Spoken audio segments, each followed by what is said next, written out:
retour parmi nous, and welcome back. Our first set of concurrent sessions focuses on how COVID-19 has impacted various sectors and how we can work together to support recovery. The tourism industry is stronger together. Merci de nous joindre à nous pour cette séance de débriefage sectoriel. Nous sommes heureux de présenter cet ensemble de séances simultanées qui mettront l'accent sur les répercussions de la COVID-19 sur chaque secteur ainsi que sur la façon dont nous pouvons travailler ensemble pour soutenir la relance. We are very grateful to the Toronto Star for sponsoring these sector debriefs. Bonne séance, and I'll see you again at 12:45.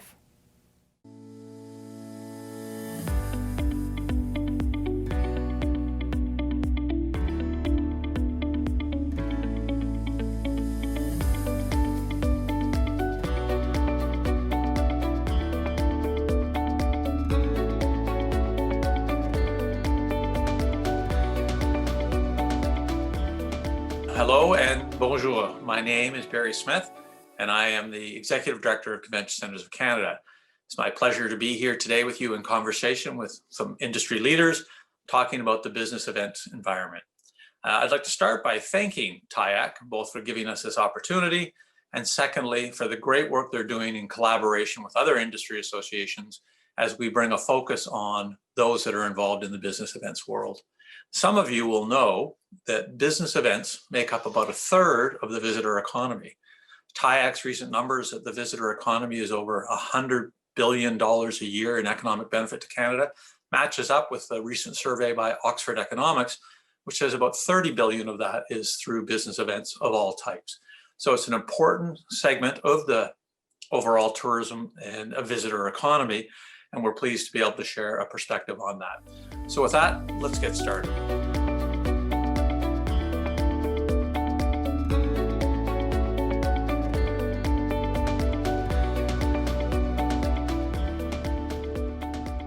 It is now my pleasure to invite Patty Stewart to join our conversation. Patty is the Executive Vice President for Informa Canada. For those in the audience who don't know Informa, they are the world's largest producer of face-to-face business events. They produce in both the B2B space, the B2C space. They are a very large public company that operates around the globe. So Patty, it's a real pleasure to have you join us. I can't imagine what the journey has been like for you, going from producing thousands of events face-to-face to putting things online and going digital. So can you talk to us about the journey of the last 8 months? Well, it's certainly been an interesting ride. I think, when back in March, when the lockdown started and, very quickly, a few weeks into that, we realized that we probably are not going to be able to get back to face-to-face events, at least how we knew them anytime soon. So what we did as a group is here in Canada and as part of the Connect division of Informa, we quickly put together a hybrid event task force to take a look at what are the options that we could be offering our customers by way of digital and virtual events. And we did this because we needed to do a lot of research in a very short period of time and take a look at a number of different platforms that were out there and sort of whittle it down to be able to serve the different types of events that we do, because a B2B event may need a very different offering than a B2C event, than a conference. So it's all, there's so many different options. So the task force was put together to really be able to efficiently assess the different kinds of platforms and also to be able to distribute this knowledge across the business so that we could all quickly get up to speed and start to learn about these different platforms and how we could use them for our various events. It's been interesting. It's been a massive learning experience. Producing a virtual event is nothing like producing a face-to-face event. I think if you ask just about anybody in my group, they would say it's much harder. It takes a lot more time. They've probably never worked harder in their life. It's a very different ball game. But I think ultimately what we had to do is sort of take a step back and look at, what do our customers come to our events? What is it that we give them? What is the value? What are they looking for? Take that and apply it to what we can give in a virtual offering. And it's been bumpy, and we've certainly made some mistakes, but it's really interesting how quickly you learn and take that knowledge and be able to apply it to the next event. What do the business metrics look like in the virtual world as compared to the face-to-face world? The business metrics are very different. And again, this is all new to us. So we're all sort of trying to find our way, and how do we price it? What kind of pricing and what kind of financial model makes sense? I can tell you sort of as a general rule, the are much better in a virtual event, but the pricing is much lower in a virtual event. And so from a financial point of view, it certainly doesn't even compare to a face-to-face event. But again, we're all sort of learning how we move through this. And what we really want to be concerned about is whatever price we're offering, that we're delivering good value, good product, and a good service to the customers that are participating. Yeah. Other colleagues have shared the same observation that while you can make money, and in percentage terms, it can actually look pretty good, but in absolute dollar terms, it is dramatically lower than what we've been used to as an industry. So starting from that reality, and as we look forward, and for many of us hoping we get back to face-to-face, and that the new normal has a lot of face-to-face in it, what does that look like to you? I think, and we all hope we get back to face-to-face sooner than later, but I think if you look at, say, the next maybe 3 to 5 years, I think our face-to-face events initially are going to have smaller numbers of attendees. I think that will gradually build. I think there will definitely be some health and safety measures that will be put into place and will become the norm. I think that, because with a virtual event, it's very easy to give our visitors and our attendees and our exhibitors some really interesting analytics. And I think that accountability is going to start to become expected in the face-to-face world. And so I think as event producers, we're going to have to think, how do we show our exhibitors and our customers what their ROI is and what the value is that we're bringing to them. I think there's going to be more accountability on us to do that. And so we need to sort of think about how we're going to deliver that kind of information. Patty, you produce both B2B and B2C events. So not only do you provide education and professional development, you provide business opportunities through a trade show. I've heard different comments about the success of trade shows in the virtual world. How do you characterize it?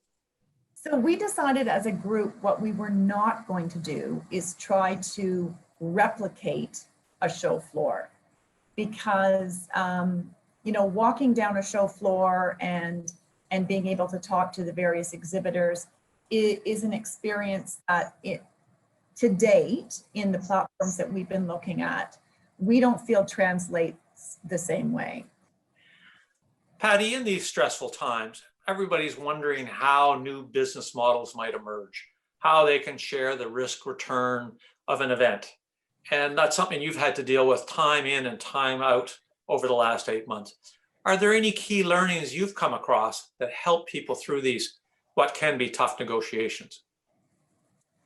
Yeah, they are tough because things they're not the way they used to be. And I think I think what we've done is a couple of things. I think we're very fortunate to have some really wonderful partners, whether it's contractors, venues, various groups that work with us to produce our events.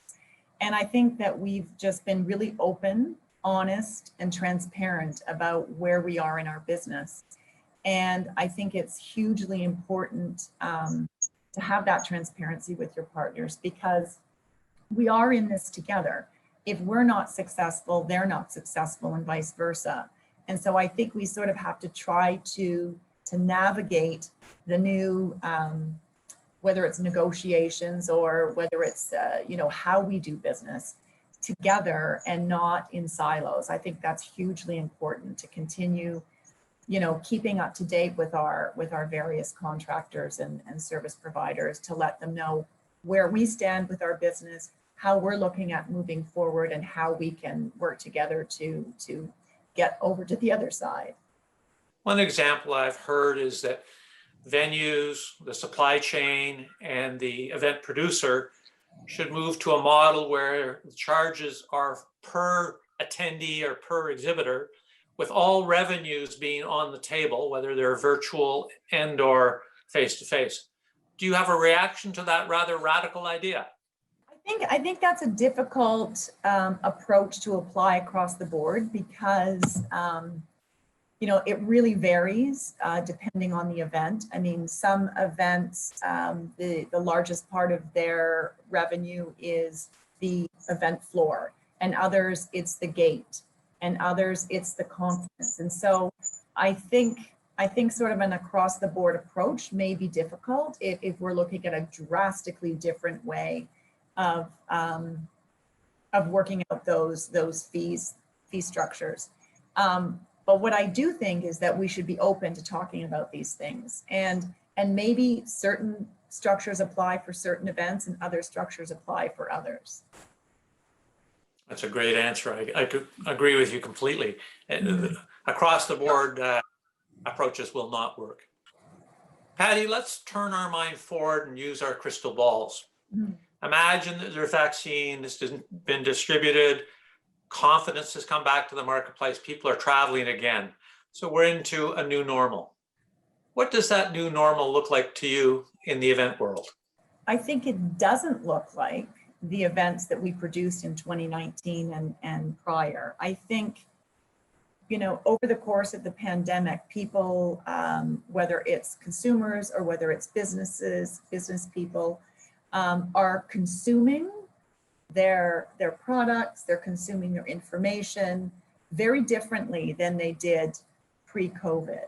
And I don't think that is going to completely go away. So I think we have to think about that in how we're delivering our events. Just to take a 2019 model and plop it back into 21, 22, 23, I don't think it's going to fly anymore. I think the expectation is going to be different. And we need to be creative, and we need to be able to address how people have been living and doing business over the last 8+ months. There's probably some positive elements that come out of the digitization and the ability to do some things virtual, or even add them into a hybrid. Are there any examples that come to mind for you that you actually hope stay in the marketplace, that you actually think they're quite good? I think there's been a few things that we've been forced to get into and learn that we'll want to maintain and keep once we're able to be back into face-to-face events. I don't think digital is going to go away ever. I think it's always going to be part of I think the greater package that we offer, whether it's augmenting perhaps a face-to-face event, or whether it's a completely new piece of digital product or service that we're now able to offer our customers 365 days a year. I think what digital gives us that a face-to-face can't is a massive reach, that we can touch more people. We can reach out to a much larger group than we ever could in a face-to-face world. So I think if we can take the best elements of both, I think that's a new and improved way to do business. Are there any final thoughts or concluding messages that you have for our audience? I think that what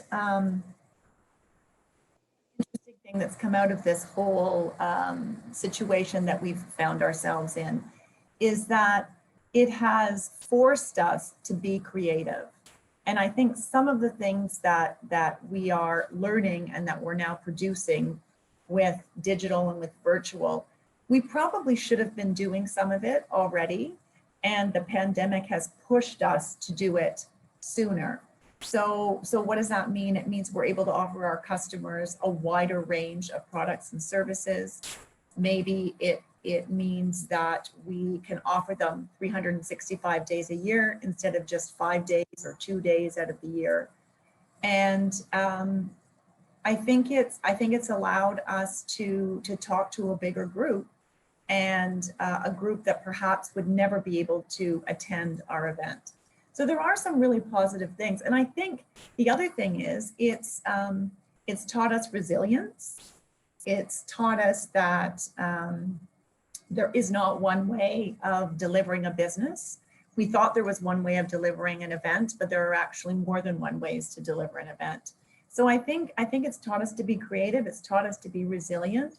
It's taught us to work really hard, and that collectively as a group, we can survive this crazy pandemic. What a positive note to end on, Patty. Well said. Let's now bring Sven Bosso into our conversation. Sven is the CEO of AIPC, the Association Internationale Palais de Congrès. It is the world's largest international body of convention centers. They have over 180 members or different facilities representing thousands of employees across 60 different countries. Sven, it's a real pleasure to have you join us, and thank you for taking the time. Our audience may not know Association Internationale de Palais Congrès, AIPC. So can you start by telling us a little bit more about your association? Of course. AIPC has been around for quite a long time. It's almost 50 years now that we've been around. We started off in Europe with a really small group and then gradually expanded across the world, and now have indeed 180 members in 60 countries. What we try to do is three things. We, first of all, offer educational opportunities to our members. Secondly, we try to set quality standards across the world. And thirdly, we do research which supports both the educational aspect and the quality standards of our industry. So that's what we do in a nutshell. And what we want to be is actually the voice of the event venues on a global scale. Having been a long-time member and having gone to many of the annual events, I can say from firsthand experience what an excellent job you are doing in that regard. So what are you hearing from your members around the world, Sven? What are the experiences and how do they differ as you look around the globe? Yeah, it's a very different story. It's very different stories depending on the region you're in. And of course, we go to the dark and gloomy stuff, but let's not do that right now. Let's look at it differently. Look at China. China for the moment is back in business. They're open for business. If you look at Shenzhen, Shanghai, etc., they are having millions of people going there to events, organize events, but doing it in a very safe and secure way. Everybody has an app, either the light is green or the light is red. Based on that, you're able to enter, and within the venue, very clear security measures. Look at Japan, same story, open for business there. And then there are other regions which actually need to reinvent themselves. And sometimes they do so in a very unexpected way. Look at the case of Melbourne. They have a beautiful venue, which happens to turn out an excellent location for TV registrations. So they're doing TV recordings in their venue. Look at Denmark, Copenhagen. They've transformed themselves into a courthouse because simply the normal courthouses didn't have the right place to do so. Look at Lausanne. They are very closely related to the universities. You know what? Universities are in need of space, and together they collaborate and they use the spaces of the venue simply for very different purposes. So that's one, that's using the existing facilities for different type of customers. And then, of course, we have the other range. We said, okay, digital is there, digital will stay. So if you take the case of Palais Congrès in Paris, or you take the case of Marina Bay Sands in Singapore, what they've done is invest heavily on the digital front. They have full TV studios within their venues, enabling associations and communities to still connect to each other, because that's what we need to do. We still need to bring people together. Can't it be done physically? We need to do it virtually. And very recently, Marina Bay Sands demonstrated that by using its technology and actually having holograms on stage. And you could actually see this, you had a set of speakers on stage and you had a set of holograms, and together they interacted. Is this the future? No, but it will be part of that future. I'd like to dig into this concept of new business models, reinvention, how much virtual events versus face-to-face events are going to dominate the marketplace, and in what ways. What is your view of that? How much will face-to-face come back versus remain digital? Face-to-face will come back, but it's going to take more time than we expect.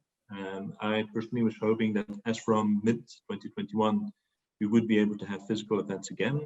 It might be that that's going to be a bit longer. The other thing I expect is that physical events are going to be smaller, because event organizers have discovered digital. They have discovered the possibilities of reach, but they've also noticed that one thing is missing. It's the human interaction between people. And that is necessary for innovation, for trade, and for worldwide collaboration. Smaller physical events, but the people who are there will really be the people who matter. So if you look at it in terms of value, the value per person on site is going to be higher, but you will always have the combination of physical and digital, but it will be for different purposes. Take the case of ESTRO, the association I used to work for, European Society for Radiotherapy. So they have an annual congress. They bring together the thought leaders around radiotherapy, and that's really important because there is where you get the innovation. However, until now, they were not able to reach middle or junior people to that. And it's also very important to educate them. And so what we're going to use is the digital part for that side of things to educate people. And we're going to use the physical part to really bring together the thought and decision leaders to make progress in their field. I think that's a little bit the trend we're going to have for events going forward. Sven, one of the things that many in the industry are talking about is the emergence of new business models and how to share the risk and reward of face-to-face meetings, given that it's going to look so different. What are you hearing from your members, and having been an event producer yourself, what are your thoughts about the best road forward as we examine this new business reality? What we're seeing with our members is two things. On the one hand, there is, for a part, the fact that they maintain the existing business model, but with new customers. So they rent out space to parties in need of space, literally universities, courthouses, etc. And that's one thing, and we know how that works. But then for the existing customers we have, the associations, the financial, the corporates, etc., that's more difficult. Let's take the case of European Cardiology. They are a massive event organizer. Now they are facing indeed capacity reductions into the place they normally go. So imagine that normally they would take 10,000 people to a venue. Now for security reasons, they can only have 3,000. But a venue cannot charge 100% of the normal rental fee because capacity is reduced drastically. And so the association together with the venue will need to come to a compromise. And the compromise is not only about the price to pay, but it's also going to be about liability. And the liability cannot sit with one party only. It will need to be a shared liability. Sven, let's turn our minds to the recovery and how you see that happening and what you're hearing in the marketplace about when and how recovery to face-to-face meetings will take place. What's your view? It's going to be in different phases. So for me, the recovery will first be, we're going to have national events, right? So really within a country, and there you look at France, Australia, etc., they're going to have their national events. Then it's going to be regional, within Europe, within the Americas, within Asia. And then at the very end, it's going to be really the transcontinental events. And there I see them happen again at the end of next year. Now, the key game changer in all of this is going to be testing and fast testing. Right? So we recently had an event here in Vienna whereby 2,000 students were going to an event in a beautiful venue in Vienna. All of them were tested in less than 15 minutes. The ones who were green got in, the ones who were red were sent back home, and the event could take place in a very safe and secure way. And also giving a zone of comfort to all of the participants, knowing that all those inside the event had been tested green. It's a similar thing as we're seeing in China. You show your app, you have the green sign, you can walk in, and everybody knows inside that venue, all is green. I think that's the game changer for making events happen. I want to thank you very much for your time. It's been a great interview, and I know our audience will really enjoy hearing your comments. As we close off, if there was any one message you could give to our audience, what would it be? Our industry, the defense industry, is too important. It's too important to innovation, it's too important to creativity, and it's too important for worldwide trade to go lost. So it will come back, but it will come back in a very different way. And it will require a lot of hard work from all of us to make it happen, where it's going to be the event organizers, the venues, and all the different partners involved. But it will happen, and we will thrive again. There's no doubt about that. Fantastic. Excellent. That's a great concluding symbolism too.